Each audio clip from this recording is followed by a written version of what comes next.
Top quality और consistent performance के लिए सिर्फ सिल्वर पंप्स। टॉप क्वालिटी और कंसिस्टेंट परफॉर्मेंस के लिए सिर्फ सिल्वर पंप्स, नाम याद रखना। याला राजकीय गोष्टीचा वास आहे नाही, हे आहे हे मी सांगते। म्हणजे धार्मिक गोष्टीवर बोला, अध्यात्मावर बोला, सर्व पक्ष तुम्हाला सारखे आहे, सर्व नेते तुम्हाला सारखे आहे। म्हणजे तुम्ही कीर्तन करताना भाषण केल्यासारखं एकाच पक्षाचं समर्थन करतात, म्हणजे ते त्या पक्षाचे काम करतात हे त्याच्यातून सिद्ध होतं आणि नेते लोकच त्यांना पुढं करतात।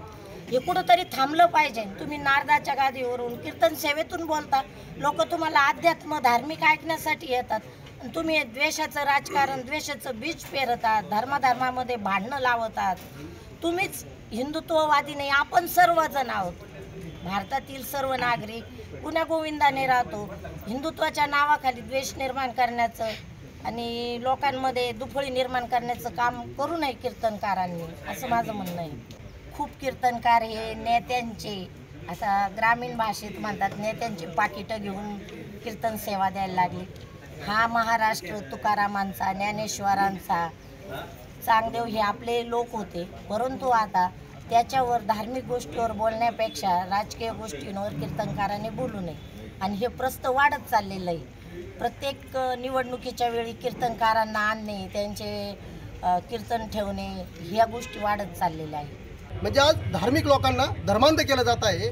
जे लोक धर्माला मानतात त्यांना धर्मांध करायचं, त्यांना धर्माच्या आडून प्रचंड विद्रोही बनवायचं आणि अशा पद्धतीचं जे संगमनेरमध्ये कटकारस्थान सुरू आहे हे निंदनीय आहे। आम्हाला आता काय व्हायचं म्हटलं ते नथुराम गोडसे व्हायचं। मला एक कळत नाही, तुम्ही खरंच नथुरामाला मानताना, आम्ही हिंदू धर्माला मानणारे आहोत, आम्ही सकाळी घरातून निघताना सगळ्या देवांची पूजा करूनच घरातून निघणारे आहोत, म्हणजे आम्ही हिंदू धर्माला मानत नाही का?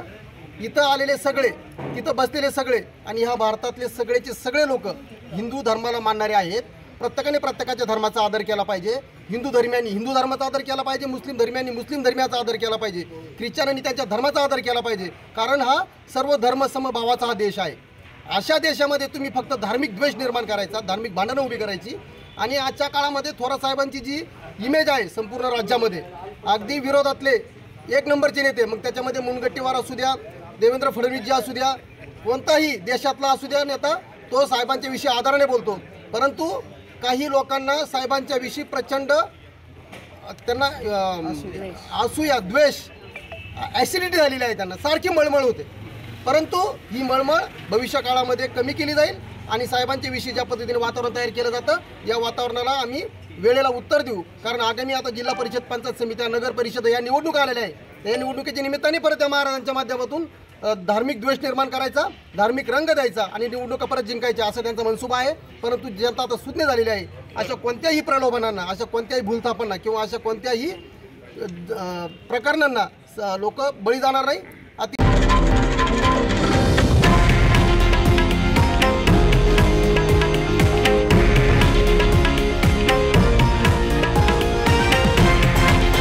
हे आहे देशातील नंबर 1 न्यूज नेटवर्क आणि आपण पाहत आहात TV9 मराठी, एकमेव।